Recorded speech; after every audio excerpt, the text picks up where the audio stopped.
The VW plant at Kariega has been around since 1951. With just over 3,500 employees, VW South Africa is the largest private employer in the Nelson Mandela Bay area, where it is located and currently manufactures the Polo Vivo and Polo. It is also the sole manufacturer of the Polo GTI. This plant in Kariega manufactures 133,248 vehicles, which equates to 710 units per day. I'm here with the CEO of VW South Africa, Martina Biene, and Ulrich Schwab, Director of Production at VW South Africa Kariega Assembly Plant, to chat about the evolution of the Kariega plant and their future plans for it.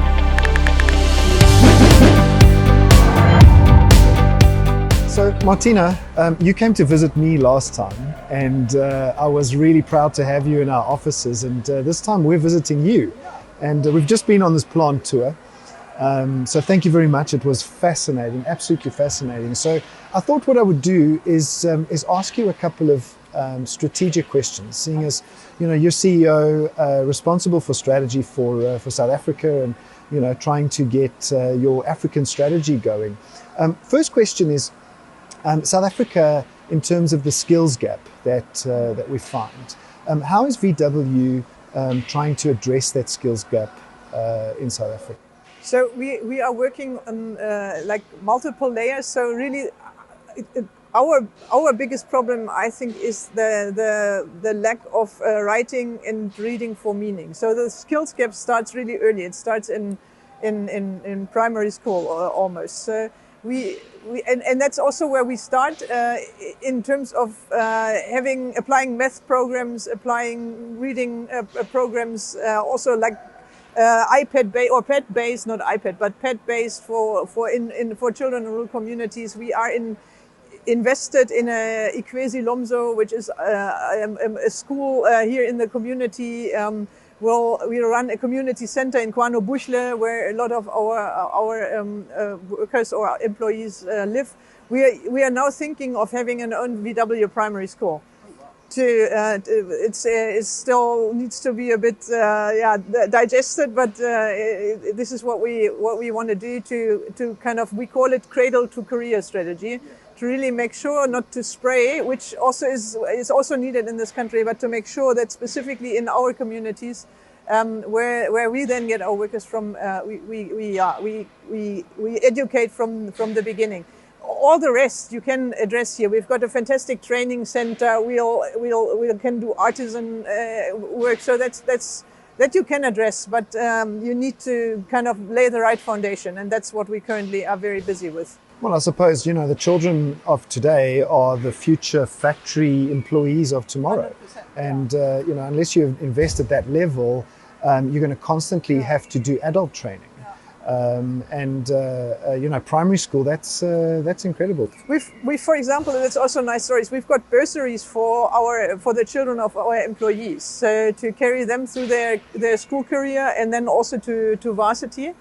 So you can apply, and that's the nice stories I always liked in Wolfsburg. So if you've got the third generation VW kid working at VW, and probably your parents started on the line, or your grandparents, and then at the very end you are now the engineer or whatever. So we'll really try to also keep it to the community.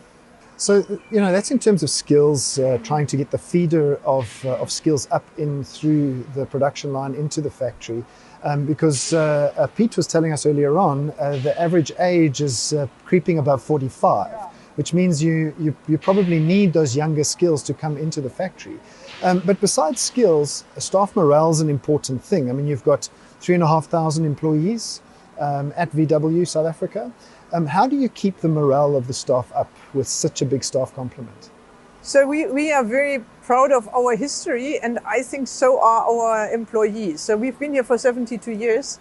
And we've got that, and it's not the main thing keeping the morale up, but we've got that long service awards. So I think in 2 weeks' time, I again hand over certificates for long service awards. And you've got the people who've been working here for 40 years, a lot of certificates 40 years, a lot of certificates 35 years. So So they've been with us as a brand longer than I've been with a brand, for example. So that's always very moving. So we'll invite them, they get the certificate, we'll have lunch together, and they tell me those stories, how it was in 1978 or whatever. So that's really nice. I think we are known for treating our employees well, for also paying them well, for looking after them. So we'll also constantly improve the workspaces.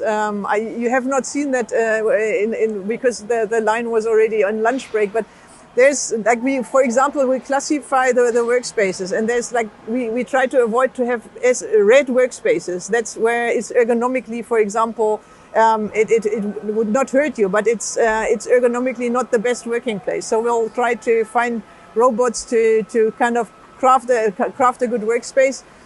I think also what keeps our employees with us is the brand. So they are so proud to work for VW, and we also want them to be proud to work for VW. So I think also the brand does a lot for that consistency. Yeah. I mean, you spoke earlier when we were walking on the line, talking about morale. You spoke earlier about having staff members really live the product for the end customer. How do you get that into the morale of the staff, that they're building something for the pleasure of the customer at the end that's going to purchase that product? I think everybody, or not, but most of the people are very proud and know about their impact they do have. And that's, in fact, every single station. If it goes wrong there, then you might have an unhappy customer. So to not kind of cut the work into slices, what actually assembly also is, but to make sure that everybody knows about the impact of doing a great job on the line or not. I think that's important. And that was what I experienced when I was working on the line. That's station number 85, sector 5, station 85. Yeah. So and they knew if if they don't do right, there's a problem outside, and they don't want that. They are proud of working here, and that's also an observation I made. So when you walk in, not generalizing, but in a Volkswagen plant, so here the people normally smile, they wave, and they are happy to see me, and kind of MD is there, but they're also happy to see you. So a visitor, let me show you what I do, and you might have seen that also when we went to body shop, for example. So that also being proud of being part of it and building these beautiful VWs, I think that's what happens here. And then in terms of the models that are produced at the Kariegaplant, what are the most popular models, and why are they important to South Africa particularly? Because more than 50% of the cars produced are exported. Yeah. But in terms of the South African context, why are those models so important? The most popular car being produced here for South Africa is the Polo Vivo, because again, the Polo Vivo is also the best-selling car year to date in 2023. It has been the best-selling car in 2022. So that's our local star, I would say, in terms of absolute numbers. The most produced vehicle in this plant is the Polo, the current generation of Polo, which is also very popular in South Africa. And you told me it's one of the most models in search and Auto Trader, but which is not only produced for the local market and African market, but which also goes to export in Europe. So there's a split of most popular local car Polo Vivo, most built car Polo.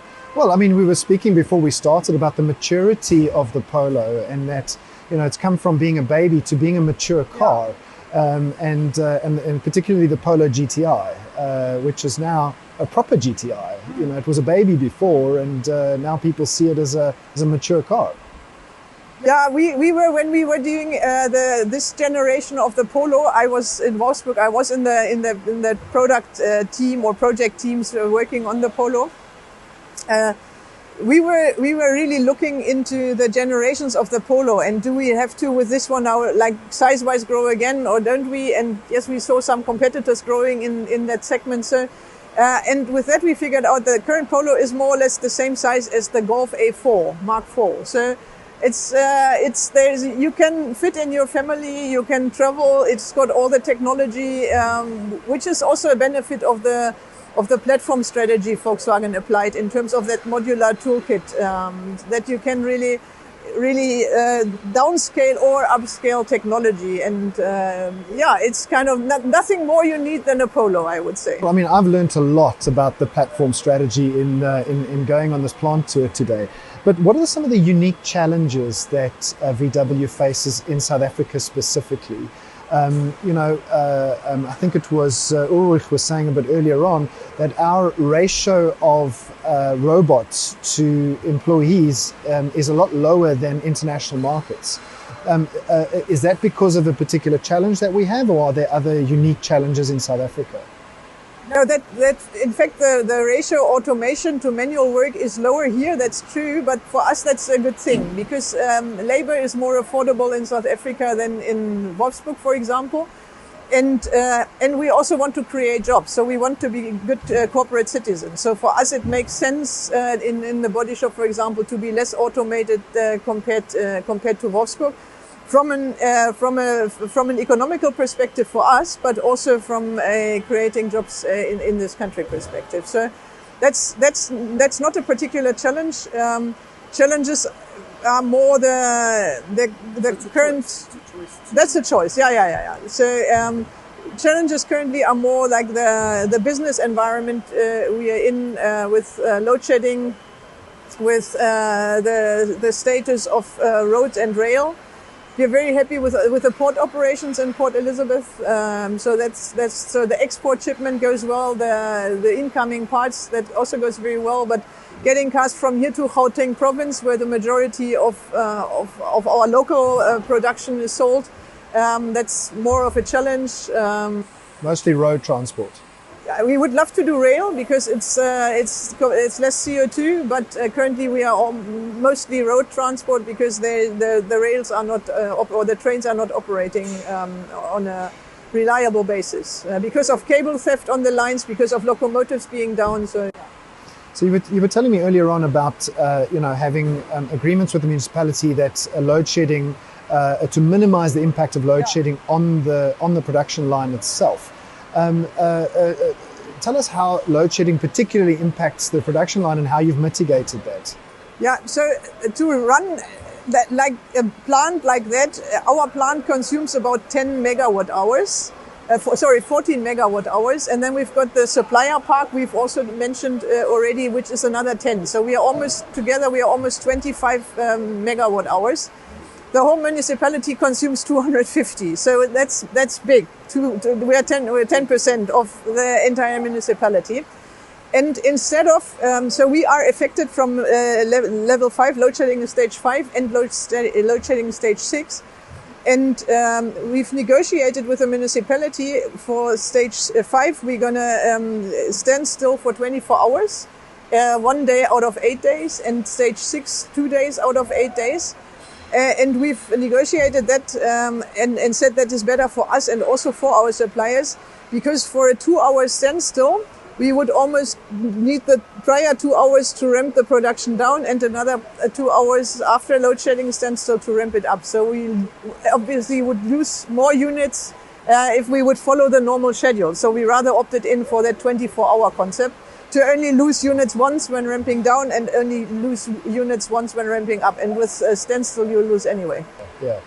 So then, VW is obviously committed to South Africa and Africa. How do you see the landscape changing over the next 5 to 10 years? And how does VW plan to fit into that landscape?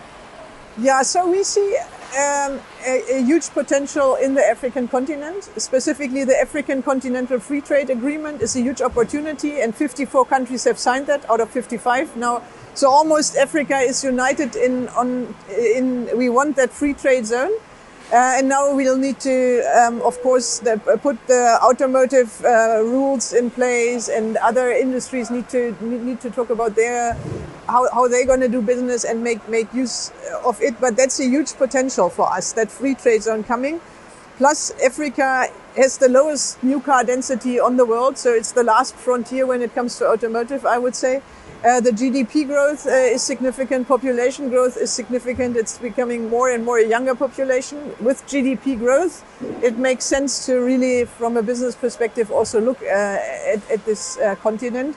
So this is why we are very excited in making cars in Africa for Africa in the future, even more than we do currently. So in that kind of strategy, because it's in the medium term, supplying ICE vehicles to Africa, how does VW plan on improving fuel efficiency so that there's less fuel usage in the cars that VW produces? So I think in terms of fuel efficiency, we are very much ready. The challenge in Africa is that the fuel quality in many African countries. So that's also part of my public mission, also in talking to different... The better the efficiency, right? Exactly, the better the quality, the better the efficiency, and you can bring more, bring better efficient technology. So in many African countries, for example, it's still like more or less Euro 3 emission standard on an MPI engine. So we can't bring our latest Euro 6 TSI engines, which are very fuel efficient already, but we'll run on like so-called bad fuel engines. So if Africa would make a joint effort not a joint effort, can be done country by country, but the more the better. We could bring in the latest TSI technology. That would already help a lot in reducing emissions in Africa, also compared to a lot of old used cars running with less efficient engines. Even South Africa, so we can't introduce, for example, as Volkswagen, we can't introduce our mild hybrid technology in South Africa currently, which is the eTSI we know from Europe. Because that would require us having now clean fuel 2 in South Africa already in place, which we have not. Currently South Africa still runs on Euro 2 emission standard as mandatory, Euro 2 mandatory. It can do more, but it can't do our latest technology. So clean fuel 2 was supposed to come in 2017. Now latest forecast is 2027. So what I'm trying to say is technology is ready. VW has the technology. It's the fuel. Here it's the fuel, and also in other African countries it's the fuel quality. So moving on to new energy vehicles, and so VW's ICE strategy in the medium term into Africa, and the increasing demand for new energy vehicles. In Europe, VW has the ID3, ID4. How is VW South Africa adapting to that demand for new energy vehicles in the future? So I want us to produce electric vehicles on the African continent, and I'll see also countries moving already. So there is African countries with a dedicated EV policy. Unfortunately, currently it's the very small ones. So Mauritius has got one, Rwanda, as always, has got one, Cape Verde has got one, Ethiopia has got an EV policy, Kenya is now showing the first signs and interest in an EV policy. Egypt has got an EV policy, so there is countries putting that already in place. I'll hope we'll hear an announcement in South Africa also soon. That was what we've heard latest. Because, and that is, it's all about a significant number of models, or not of models, of vehicles being sold. So we need around 60,000 units a year, the same model, to localize it, to be feasible to localize for us and for our suppliers. Because you need to implement a new platform in the body shop. You have new robots, plus the new technology of electric vehicles anyway. So. I believe there will be more and more countries coming to the party, but we'll need these EV policies rather sooner than later. So then, finally, Martina, it's a fascinating facility that you have here. I've visited facilities, not VW facility, over in the United States, and I think, this is my very layman's opinion, that this facility is really world class. The floors are squeaky clean. You could have lunch on these floors, and the presses they look state of the art. And I think South Africa doesn't really know that we produce vehicles in a facility like this. So well done. But what I'm really interested in is the VW Brandwurst that you told me about last time. Where do you make them, and where are these things? So it's the famous VW currywurst. It's locally produced in Wolfsburg only. And there's also a specific ketchup to it, also with a recipe. It has caused a huge, almost riots in Germany because the recipe has changed for that ketchup 2 years ago. So it's really all homemade. In VW, I tried to import some of them. We really tried hard to import some of them, but you can't easily import meat to South Africa. To share that with you, with the media, and really to let you partake on that specific. It's got an own part number, by the way, and I think it's the most sold VW product on an annual basis because it's always 5 in a pack, so you'll sell a lot of them. We found it in the interim. We'll found an equivalent in South Africa because Volkswagen South Africa makes its own biltong. So we've got a biltong secret. And everybody is quite upset for a press launch or media launch, for example, when we don't get this biltong, that particular, but kind of buy it elsewhere. So we'll still work on it, but so far it's the VW biltong, but I think we should allocate a part number to it. I think so too. That's been fascinating. Thank you very much for the tour. It's been a real eye-opener, information overload, and well done. VW is really doing some stuff. Oh, thank you very much, and I am proud that we finally got you here. Yeah, cool. Thank you, George.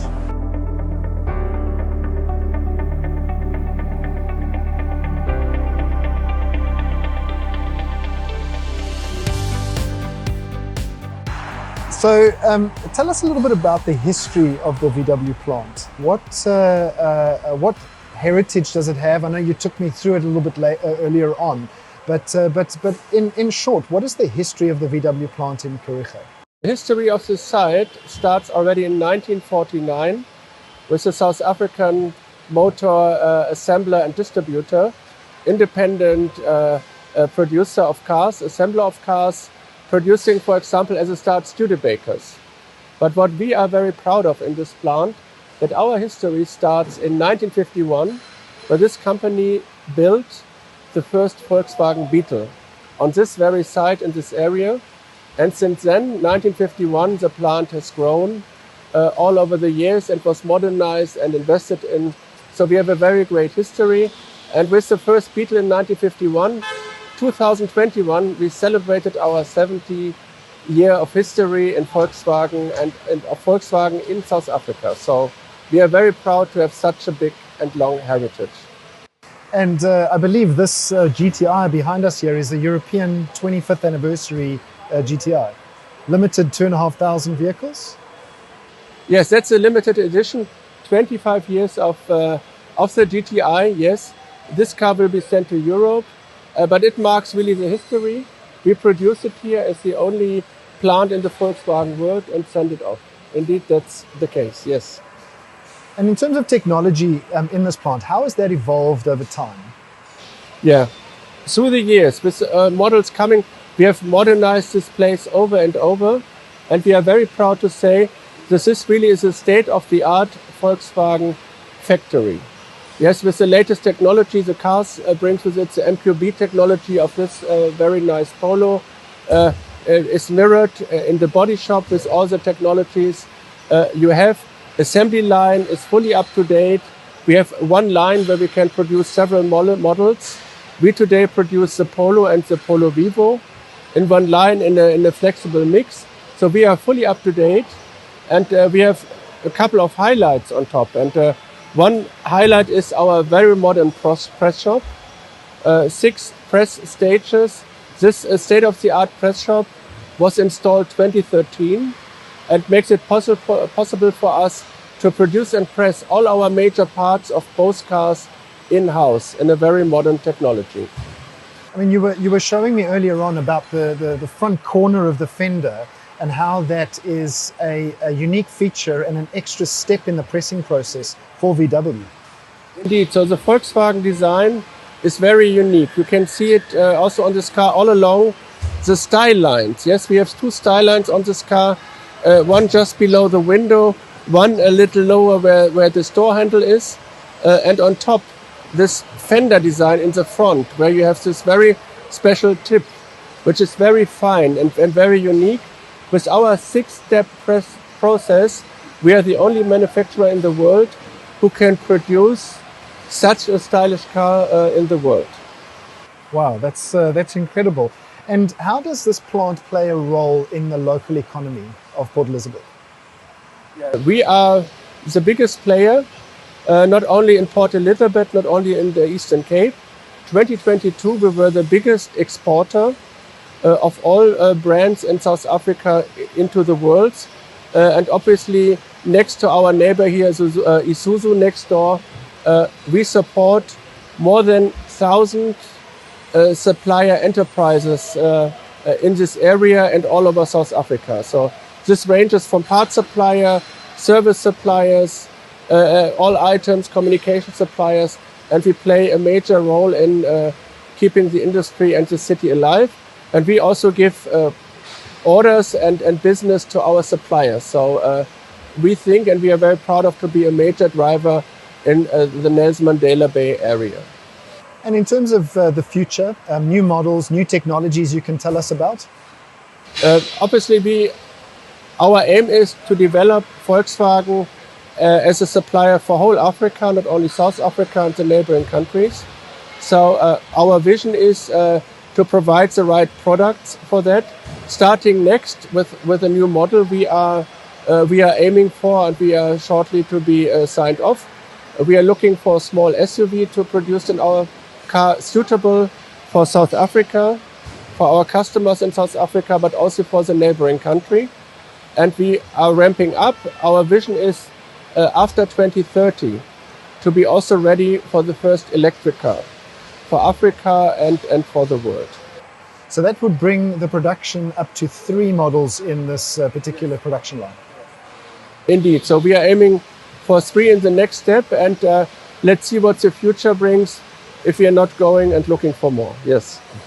And then just in terms of tariffs, how does VW deal with the tariffs in South Africa when it comes to importing vehicles as well as exporting vehicles? Obviously, Volkswagen is benefiting from the tax model in South Africa, that for cars we are exporting, we are producing in South Africa and generate work for South African employees.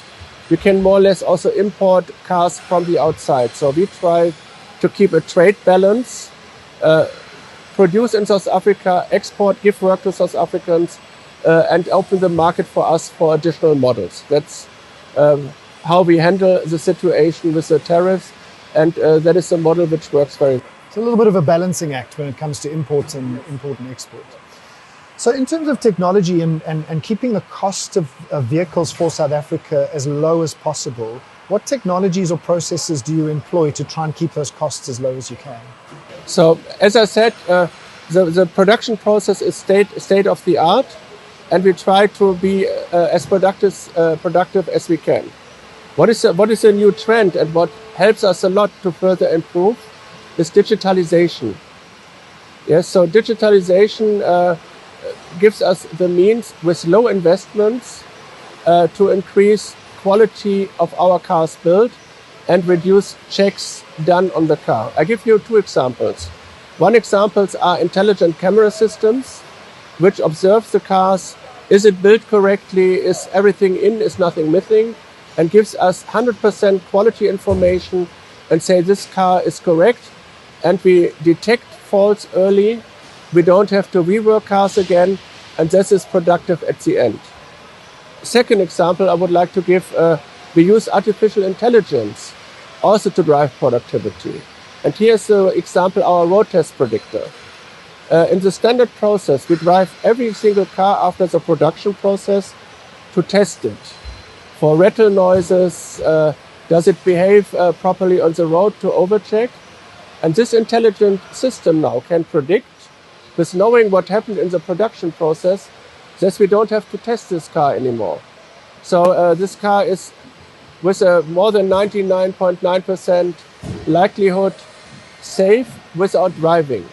And this system learns constantly, and this helps us to drive the testing effort down and lift up productivity. So IT technology, which I repeat doesn't cost a lot, helps us to drive productivity and cost in this plant. fascinating facility you've got here. Well done. It's really, really impressive to be here. Thank you for having us. And Mr. Ulrich Schwab, thank you very much. Thank you, George. It was a pleasure to have you here. We are very proud to show off our plant. Thank you very much. Search Auto Trader.